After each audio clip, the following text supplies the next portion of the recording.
She laughed at all my jokes. She touched my arm when she talked. She looked at me like I was the only person in the room. But there was one drawer in her kitchen she asked me never to open.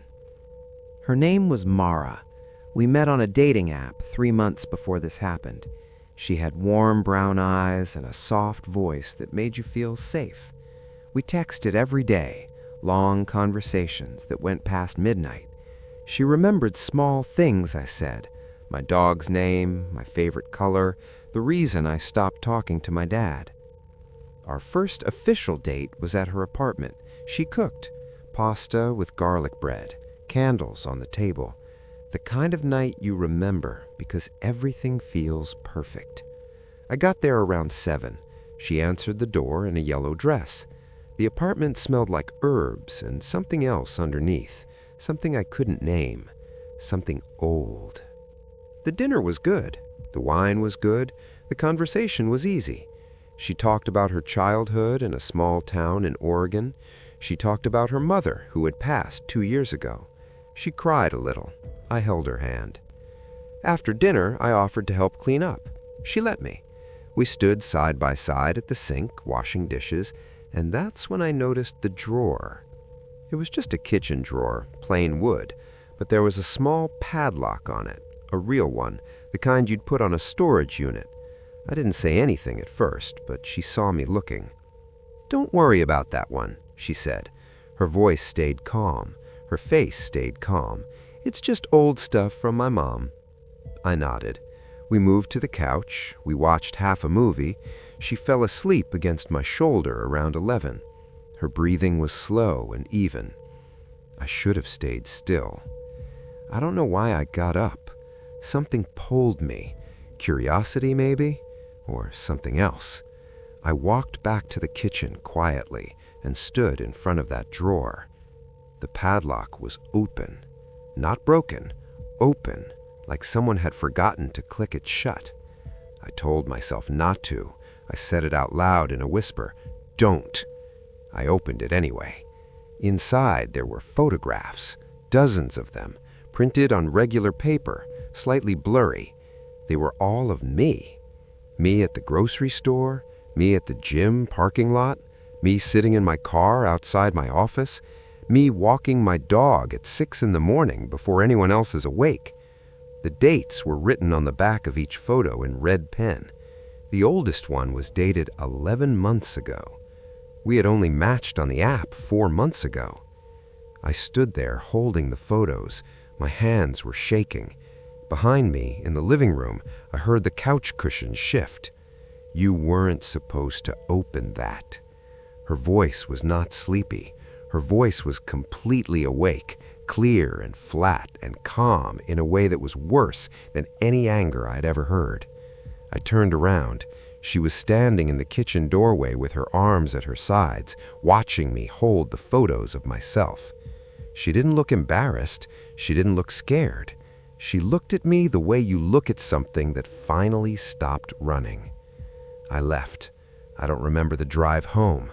I don't remember unlocking my front door. What I remember is sitting on my bathroom floor at midnight and realizing something that made me sick. In the photos, I was always alone. She had never appeared in a single one. But in the background of one photo, taken outside my bedroom window from the street, there was a shape standing behind the glass, inside my house, standing in the dark, looking out.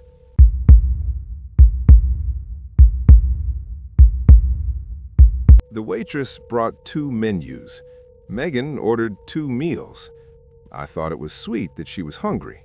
Then she pushed the second plate to the empty chair beside her. I met Megan at a bookstore. She was reading in the corner, and she laughed quietly at something on the page, and I leaned over and asked what was so funny. We talked for 2 hours. She gave me her number written on a receipt. We agreed to meet for dinner at a small Italian place downtown, nothing fancy. Warm lighting, red checkered tablecloths, the kind of place where it's easy to talk. She got there before me. She was already seated when I walked in, and she waved from a corner booth. She looked nice. Brown hair down, a green blouse, reading the menu with her glasses on. Normal. Completely normal. I sat down across from her. We ordered drinks. We talked. She was funny and sharp and surprisingly easy to be around. No awkward silences, no nervous energy. Then the waitress came to take our food order, and Megan ordered her meal, then paused and ordered a second full meal, pasta and soup and bread, and gestured toward the empty chair beside her. "For my friend," she said. I looked at the chair. Empty. No jacket on the back, no purse on the floor. "Is someone joining us?" I asked. She smiled at me. "She's already here." I thought it was a joke. I smiled back. She didn't laugh. The second plate arrived. She positioned it carefully in front of the empty chair. She unfolded the napkin and laid it neatly on the seat. I watched her do this. My smile faded. We kept talking. I tried to steer the conversation, keep it normal. She was still charming and warm when she talked to me, but every few minutes she would turn slightly toward the empty chair, not fully, just the tilt of the head, like she was listening to something. Halfway through dinner, she said, "She thinks you're nervous." I set down my fork. "Who does?" Megan smiled. "She's been watching you since you sat down. She says you keep looking at the door." I looked at the door. She was right. I had been. "Megan," I kept my voice low, "who are you talking about?" She tilted her head toward the empty chair like it was the most natural thing in the world. "My sister," she said. "She goes everywhere with me. She has since the accident." I asked carefully, "What accident?" Megan's expression didn't change. She took a slow sip of water and then looked past me at something over my shoulder. "She'll tell you herself if she likes you enough," she said. The temperature at the table dropped. Not metaphorically. I felt it on the back of my neck, a real cold, the kind that comes from nowhere. I excused myself to the bathroom. I stood over the sink and looked at my face in the mirror for a long time. I told myself to go back out there and be normal. I told myself there was a reasonable explanation. When I came back to the table, both plates were empty. Both glasses of water were empty. Megan was putting on her coat. "She liked you," Megan said. "That's rare." I looked at the empty chair. The napkin that had been on the seat was now folded into a small shape on the table, an origami bird, precise and perfect. I had not heard a single sound while I was in the bathroom. I never went on a second date with Megan, but 3 weeks later, I found a small origami bird on my kitchen counter. I live alone. My doors were locked, my windows were locked. It was folded from a page torn out of a book. When I opened it, the page was from a chapter about grief. Someone had underlined one sentence in red ink. She never really left.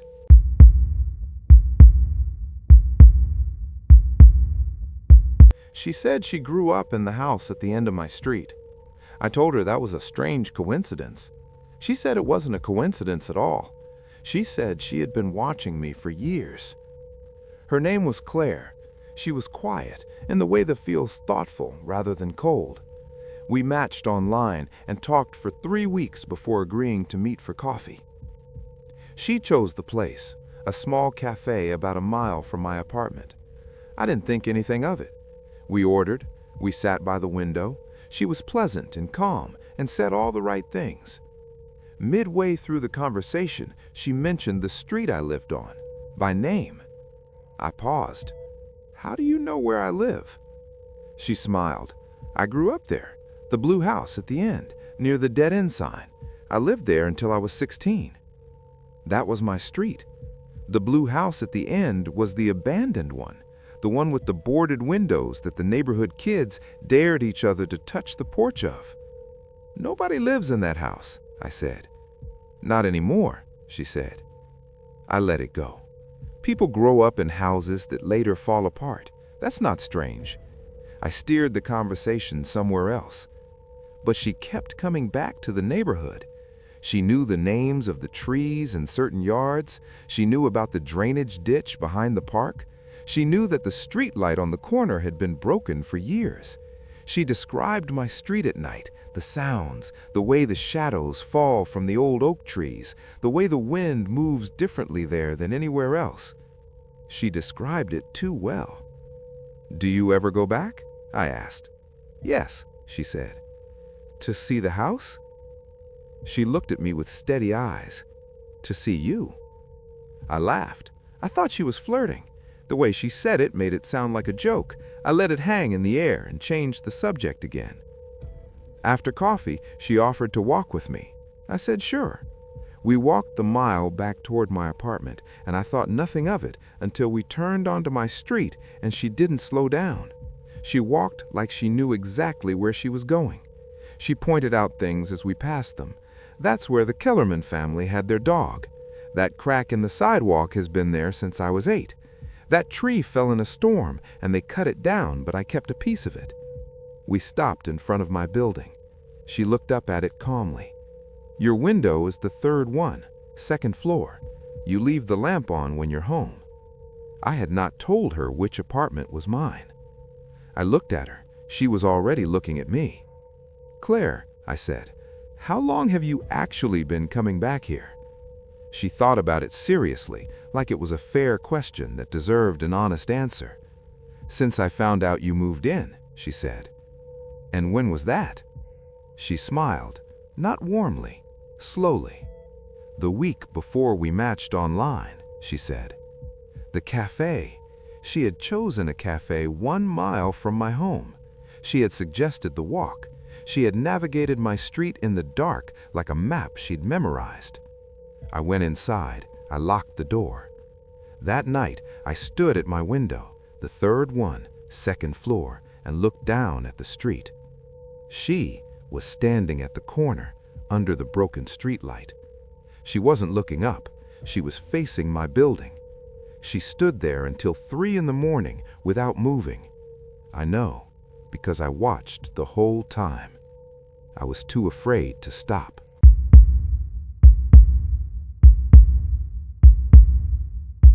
She said she didn't like to sleep. I asked her why. She tilted her head and said she didn't know what happened to her while she was unconscious. Then she said she wasn't sure if she had ever been unconscious. I met Dana at an evening networking event for a company I used to work for. She was standing near the window holding a glass of water, not wine, not beer, just water. She was watching the room the way a person watches a fish tank. Curious, detached, still. I introduced myself. She told me her name and asked me 3 questions in a row before I could ask her anything. "What do you do when you can't sleep? Do you think other people see the same colors you do? Have you ever felt like a room was remembering you?" I laughed. I thought she was being eccentric and interesting. I asked for her number. We met for dinner 2 weeks later. A quiet restaurant, not too loud. She was already seated, back straight, water glass full, watching the door. She saw me before I saw her and waved once with her whole hand, like a slow metronome. The dinner conversation was good, strange in ways that felt electric rather than uncomfortable. She talked about patterns she noticed in people's behavior. She talked about how light moves differently indoors at different times of year. She talked about sounds, the way certain sounds meant something was about to change. I told her about myself. She listened without filling silences. Most people rush to fill silences. She didn't. She let them sit there until I chose to end them. Around 9, I mentioned I was getting tired and joked that I'd need a full 8 hours. That's when she said it, the sleep thing.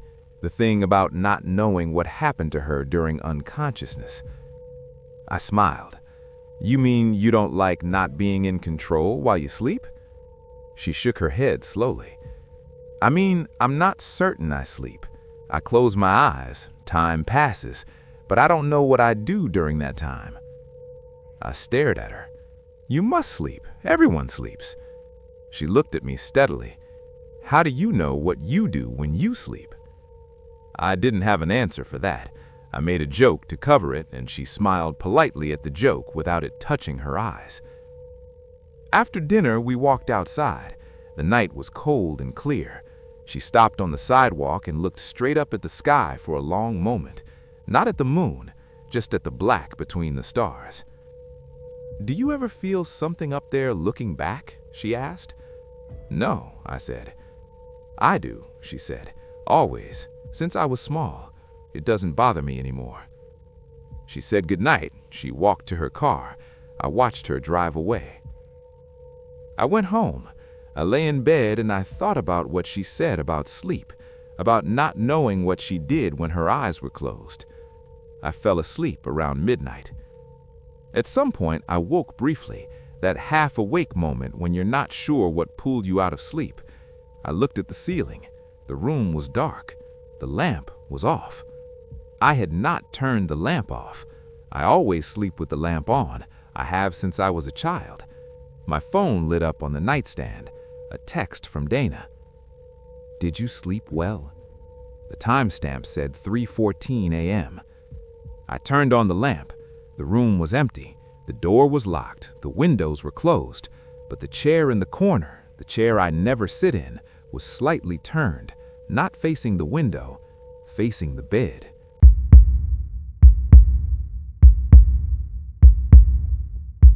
I had not mentioned my dog. I had not posted a photo of him online. But when she knocked on my door, she said his name before she even stepped inside. She said it the way you say the name of something you've known a long time. Tom was a rescue, mixed breed, shy with strangers. He usually hid under the bed when someone new came over. I had him for 4 years, and he had hidden from every visitor without exception. Lindsay and I met at the coffee shop near my work. She came in behind me in line, and we started talking and didn't stop. 2 hours later, we'd moved to a corner table and forgotten our coffee. Easy, natural conversation, the kind you don't plan. She suggested I cook dinner sometime. I said yes without thinking about it. She arrived at 7 on a Thursday. I opened the door and she smiled and looked past me into the apartment, and before I could say a word, she said, "Hey, Tommy." I froze. Tom walked out from the hallway, tail up, calm. He went directly to her and pushed his nose against her hand. He had never done that with a stranger, not once. "How did you know his name?" I asked. She looked at me. "You told me." "I didn't." She smiled softly. "Maybe I saw it on your fridge when I dropped off that book." I did not remember her dropping off a book, but there was a book on my counter I hadn't put there. A small, worn paperback I didn't recognize. I had assumed I'd forgotten buying it. I let it go. I cooked, we ate. Tom sat at her feet the entire time and didn't move. He watched her face the whole evening.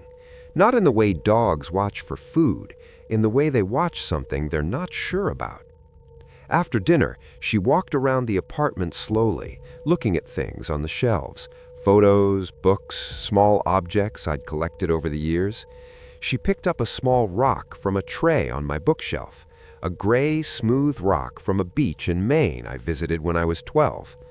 "Where did you get this?" she asked. I told her. She turned it over in her fingers. "It remembers the water," she said quietly. I asked her what she meant.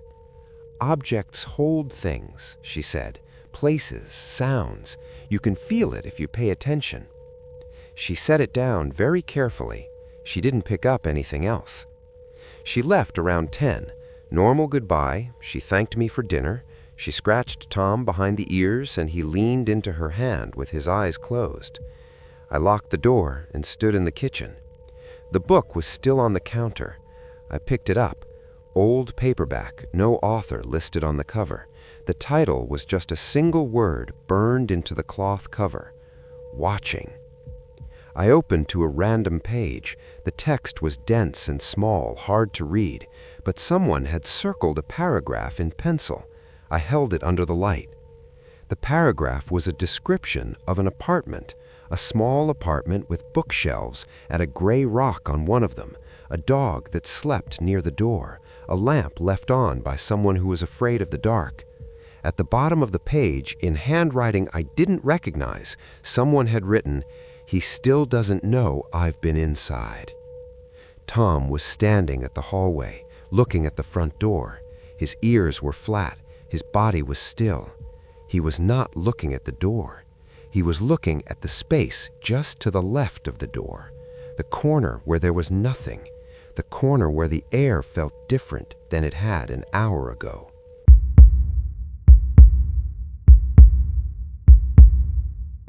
She said the drive would take 20 minutes. 2 hours later, we were still moving. I didn't recognize any of the roads. She said we were almost there, and she had been saying that for an hour. Rachel was someone a coworker set me up with. Kind, my coworker said. Thoughtful, a little unconventional, but in a good way. We talked on the phone twice before agreeing to meet. She suggested a restaurant out in the country, a farm-to-table place she loved, she said, known for its atmosphere, worth the drive. She offered to pick me up. I said yes. She arrived in a clean gray sedan, quiet music playing. She smelled like cedar and something floral. She was easy to be with. Conversation filled the car naturally. We talked about work, about travel, about the kind of small things that tell you whether you could know someone. 20 minutes passed. I watched the city lights thin out and the roads narrow. Fine, rural restaurant, normal. 40 minutes passed. I asked if we were close. She said almost there. An hour in, the road had no markings, trees on both sides, thick and dark, pressed close to the shoulder. No other cars, no lights anywhere. "Rachel," I said, "how far is this place?" "Not far," she said, without checking the GPS, without looking at her phone. She was watching the road with both hands on the wheel, very still. "Do you need directions?" "No," she said. "Have you been here before?" A pause, slightly too long. "Yes," she said. I looked at the GPS on my own phone. No signal. I looked at the map. We were on a road that wasn't labeled. The nearest town was 43 miles behind us. "I don't see the restaurant on my map," I said. "It doesn't show up on maps," she said, like that was a normal thing. I turned to look at her. She was still watching the road. Her face was calm and pale in the dark. "Rachel, I want to turn around." "We're almost there," she said. "I want to turn around now." She didn't respond. She didn't slow down. She turned off the music. The silence was immediate and total. Just the road and the trees and the headlights cutting a small tunnel of light ahead of us. I put my hand on the door handle. "Stop the car." She stopped the car. I got out. The night air was cold and smelled like pine and wet earth. I stood on the shoulder of the road and looked around. Just trees, just dark, not a single light in any direction. Rachel sat in the car with the engine running. She didn't lean over to talk to me. She didn't roll down the window. She just sat there, very still, looking straight ahead through the windshield. I got back in.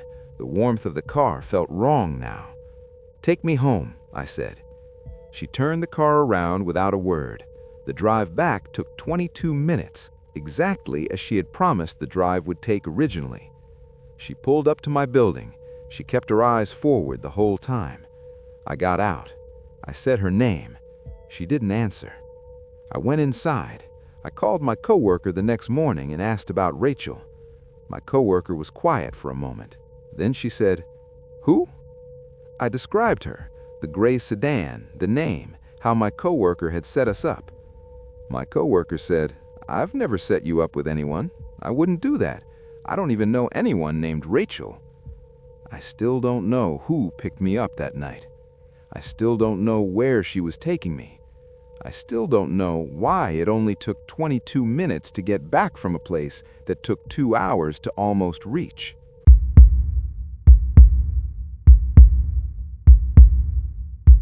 I fell asleep on our couch for 20 minutes. When I woke up, She was standing across the room with her phone in her hand. She said she hadn't taken a photo, but when I got home, one was already in my messages, sent from her number, time-stamped while I was asleep. Her name was Jess, second date. Things were going well enough that I was comfortable, which I think was the problem. I let my guard down. The first date had been fine, a walk, a coffee, easy conversation. She was quiet and thoughtful, a little closed off, but I told myself that was just nerves. Second date at her apartment seemed like a step forward. She ordered food, we watched a documentary she chose about deep-sea creatures, the kind of nature film that's calm and slow and makes you feel small. The apartment was warm. I'd driven an hour to get there. At some point, without meaning to, I closed my eyes. I woke up to the soft click of something. Not a sound I could identify right away. A small mechanical sound, like a camera shutter. She was across the room. Her phone was in her hand, screen down at her side. She was looking at me. "Were you just taking a photo?" I asked. "No," she said. She set her phone face down on the table without looking at it. "I was just checking the time." "It looked like—" "I wasn't," she said. Her voice was flat, final. I let it go. I rubbed my eyes. We talked for another hour. She was warm again, the way she'd been before. I almost forgot about it. I drove home. I was halfway there when my phone buzzed. A message from her number. No text, just a photo. The photo was of me, sleeping on her couch, taken from across the room, close enough that you could see my face clearly. My mouth was slightly open. The light from the documentary was casting a blue shadow across my face. The timestamp said 9:47 p.m., exactly when I had been asleep. I pulled over. I sat in the dark on the side of the road and looked at the photo. She had taken it. She had denied taking it, then she had sent it to me. She had sent it without a message, without an explanation, just the photo. I typed back, "Why did you send this?" 3 minutes of nothing. Then, "I didn't send that." I looked at the message thread, her contact, her number. The photo sat there above her denial. I typed, "It came from your number." Nothing for a long time. Then, "Someone else was in the apartment tonight. I didn't know until after you left. I've been trying to call you." My call log showed no missed calls from her. "Where were they?" I typed. "In the hallway. The door was unlocked when you got there, remember? You came in before I came out of the kitchen. I thought you had knocked." I had not knocked. The door had been unlocked. I had knocked twice, heard nothing, and gently pushed it open. "I thought you said come in," I typed. "I didn't say anything," she typed back. "I didn't hear the door." I sat in my car on the side of that dark road and thought about who was in that apartment, who had been in the hallway while we watched television in the dark, who had walked close enough to stand over me while I slept and taken a photo of my face.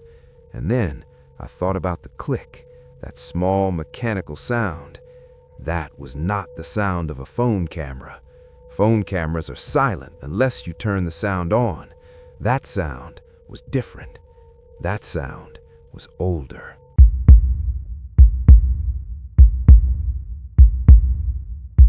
We were having dinner at her place when I noticed the window behind her.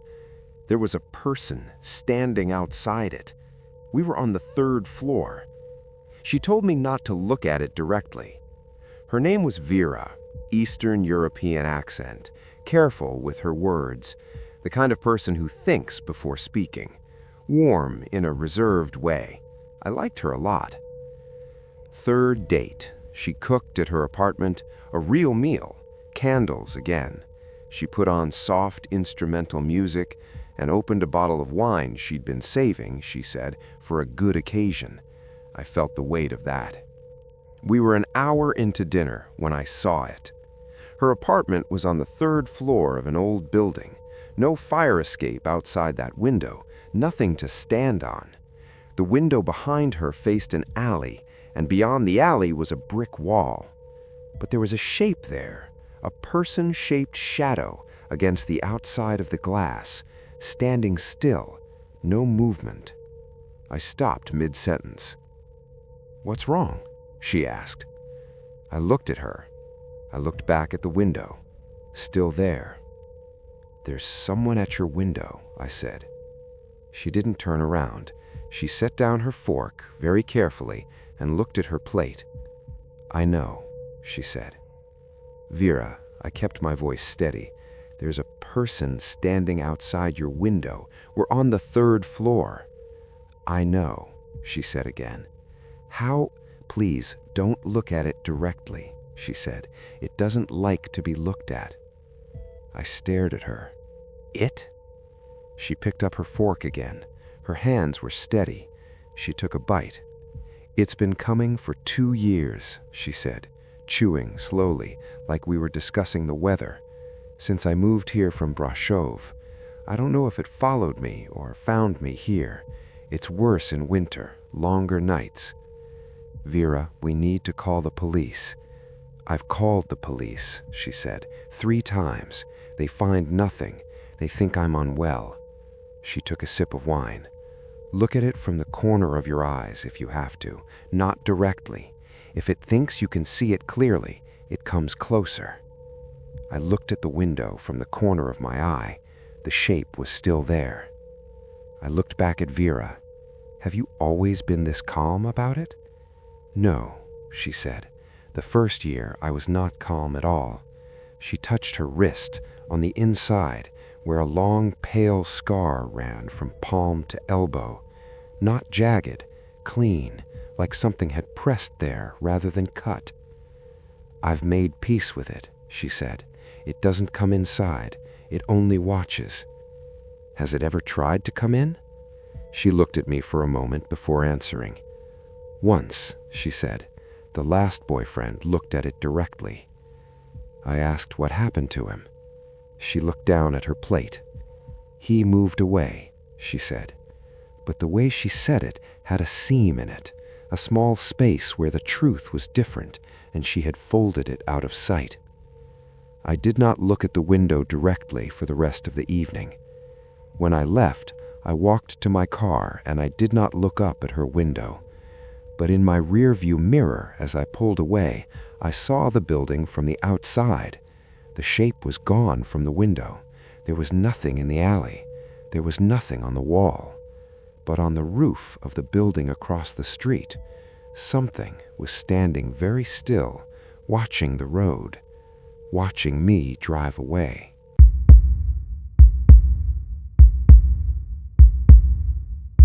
She was an artist. She showed me her sketchbook over coffee. Every drawing was of the same man, hundreds of them, different poses, different lighting. Then I realized the man in every drawing looked exactly like me. Her name was Sophie. We met at a mutual friend's birthday.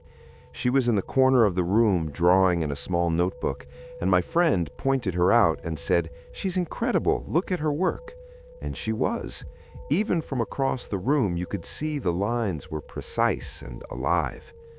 I introduced myself. She was shy at first, but opened up quickly when I asked about the drawings. She showed me a few pages: architecture, hands, eyes, the faces of strangers on the subway, clean and careful and intensely observed. We went for coffee a week later. She brought the sketchbook without me asking. She slid it across the table. "You can look through it if you want," she said. "I don't usually show people, but—" She didn't finish the sentence. I picked it up. The first few pages were what I expected. Street scenes, a cat sleeping on a fire escape, the hands of an old woman at a market. Beautiful work. Then a face, a man, just the face, no setting, eyes forward, expression neutral.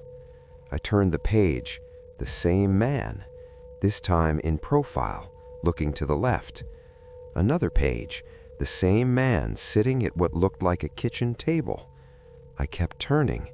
The man was on every page, every single one, dozens of drawings, the same face, the same build, from different angles, in different light, sometimes sleeping, sometimes walking, sometimes just standing still with his back to the viewer. It took me too long to understand what I was looking at. The man in every drawing had my face. I looked up at Sophie. She was watching me over her coffee cup. "Sophie," I said. I kept my voice level. "These all look like me." She was quiet for a moment. "Yes." "How long have you been drawing me?" She turned the cup slowly in her hands. "I started when I first saw you," she said. "I see people sometimes and I can't stop drawing them. It's just how I process things." "When did you first see me?" She looked at the table. "At the gallery on Mercer Street. You were looking at the landscape installation. You stayed for a long time. You had coffee from the place across the street. Black, no sugar." I remembered that day, 8 or 9 months ago. I went alone. I didn't know anyone there. "I wasn't introduced to you until the birthday party," I said. "I know," she said. "But you knew what my coffee order was 8 months ago?" She didn't answer. I looked back at the sketchbook. I turned to the last drawing, the most recent, on the last used page. It was me, in my apartment. I was at my desk with my back to the artist, reading something, my face not visible. The window behind me was dark. Through the window, the building across the alley was visible. Through the window, something was standing in the alley, looking up.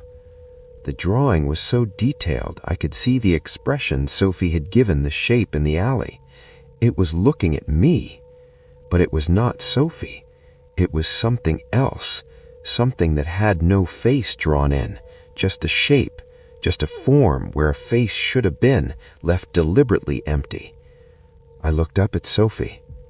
"Who is that?" I pointed to the shape in the alley, in the drawing. She looked at it for a long moment. When she looked back up at me, something in her expression was different, smaller, uncertain. "I don't know," she said, and her voice had dropped to almost nothing. "It's been in every drawing I've done of you. I don't put it there. I look down and it's already there."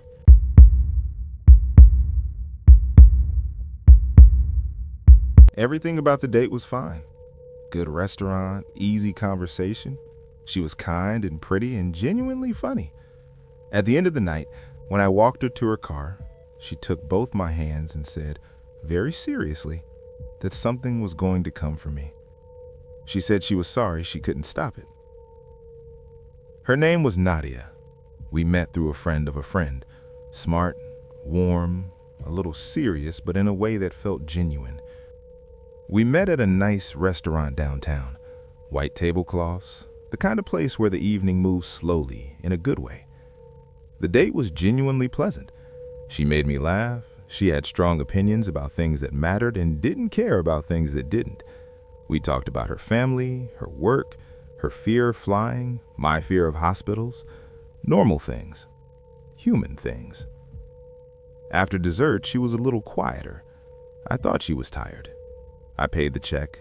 We walked out to the street together. Her car was half a block away. I walked with her. She stopped at the driver's side door and turned and looked at me with an expression I couldn't read. She took both my hands. "Can I tell you something?" she said. "Of course," I said. She held my hands and she looked at me the way a doctor looks at you right before they say something you don't want to hear. "Something has been following you," she said. "I don't know what it is. I noticed it when you sat down tonight. It was at the door when we arrived, and it was near your chair the whole time, and it's standing across the street right now." I looked across the street. A normal city block at night. A few people, a dog on a leash. Nothing unusual. "I can't see it clearly," she said. "I never can. But I've been able to see them since I was a child. Presences. Things that attach to people." I squeezed her hands and tried to smile. "Nadia, I know how this sounds," she said, and her voice was so steady, so completely without performance or drama, that my smile faded. "I've never told a date this before," she said, "but you're a good person, And whatever is following you has been following you for a long time. Long enough that it's comfortable. Long enough that it doesn't hide anymore. I asked her what I was supposed to do. She thought about it seriously. I don't know, she said. The ones that attach this closely, I don't know if they let go. She got in her car. She rolled down the window. I'm sorry. I had a really nice time. She drove away. I stood on the sidewalk. I looked across the street where she had been looking. Nothing. Just the night. I walked to my own car. I drove home. I went to bed.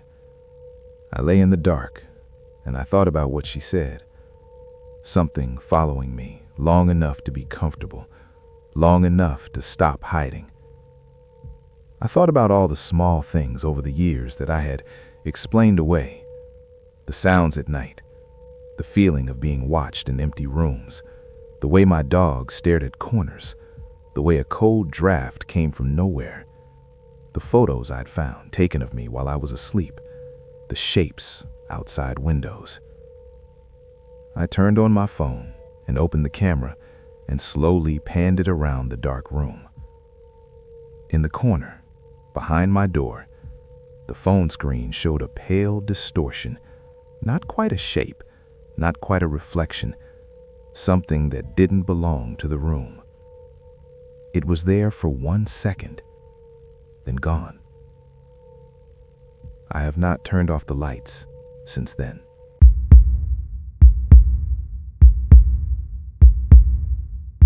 She was completely normal for 3 hours.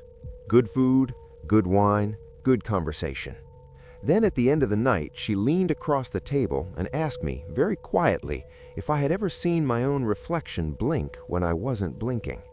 I told her no. She said, "Give it time." Her name was Elise, the last date I've been on, the last one I want to talk about. She was recommended by a coworker, beautiful, brilliant, works in medical research, extremely normal. That's the word he used. Extremely normal. You'll like her. She's grounded. We met at an upscale restaurant downtown. She was already there. White wine, minimal makeup, professional but warm. She stood to shake my hand, which I found quietly charming. We talked for 3 hours. That's the honest truth. 3 hours of genuinely good conversation. She was smart, the kind of smart that doesn't announce itself. She was funny in a dry and unhurried way. She asked real questions and listened to the answers. I found myself telling her things I don't usually say on first dates, about my father, about a friendship that ended badly, about a fear I've carried since childhood that I can never quite name. The food was good. The wine was good. I thought, at the end of the second hour, that this might be the start of something real. Then the waiter took our dessert plates, and she folded her hands on the table and looked at me for a moment in a way that was different from how she'd been looking at me all evening. Quieter, more careful. "Can I ask you something strange?" she said. "Sure," I said. She leaned forward slightly. She lowered her voice. "Have you ever seen your own reflection blink at a different time than you?" I looked at her. "What?" "In the mirror," she said. "Have you ever blinked and your reflection blinked a half-second later or blinked when you didn't?" I stared at her. "No," I said. She nodded slowly. "Have you ever noticed your reflection looking at something you weren't looking at?" "Elise," I kept my voice calm, "what are you talking about?" She sat back. She took a small sip of wine. She looked at me with an expression that was something between sympathy and sorrow. "It's nothing," she said. "I study neurology. I think about perception too much. Occupational habit." She smiled. "I'm sorry. That was a strange thing to ask." She changed the subject. We talked for another 30 minutes like nothing happened. She laughed at something I said. We split the check. We walked out to the street together. She hugged me goodbye. She thanked me for a wonderful evening. She said she'd like to do it again. As she pulled back from the hug, she looked at me one last time. "Just give it time," she said, quietly, softly, like it was nothing, like it was good night. She walked to her car. She did not look back. I drove home. I parked. I went inside. I washed my face in the bathroom sink. I looked at myself in the mirror. I stood there for a long time, just looking, just watching. I blinked. My reflection blinked back. I blinked again. My reflection was still. For one full second, my reflection did not blink with me. Then it did. I grabbed the edge of the sink. I stared at myself, my own face, my own eyes, looking back. I blinked 3 times fast. My reflection blinked 3 times fast. Then it blinked a 4th time. I had not blinked a 4th time. I turned off the bathroom light. I walked out. I have not looked in that mirror since. I have not looked in any mirror since. I don't know what's in there now. I don't know if it's still me. I don't know if it ever was.